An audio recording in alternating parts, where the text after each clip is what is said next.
we've seen our government in Washington claim jurisdiction over all the problems of human misery from poverty to disease. And always we've been told that there's some emergency that forced the government to take action.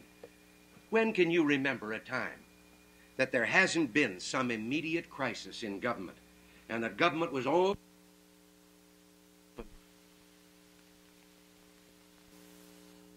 Back in the Depression, when there was so much real poverty, we all felt a compassion and we felt a responsibility to lend a helping hand to those who, through no fault of their own, couldn't find work.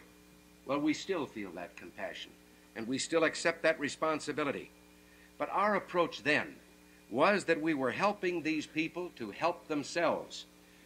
And that was all that most people wanted. Somewhere along the line we've gone wrong. What were to have been temporary remedies for a temporary illness have become a permanent way of life for an ever-increasing number of people.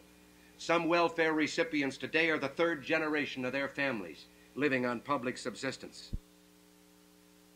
It's a hopeless end of the road instead of a hand up to a life of self-respect and independence.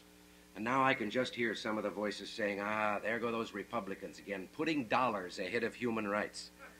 Well, let's answer them.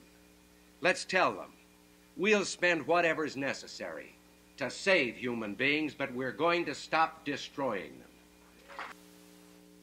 No, I think I did exactly the right thing. What would you do if you suddenly found yourself in possession of information that some of your friends and colleagues, governors, were going to have pressure applied to them to get them to change their position and go contrary to what they really believed?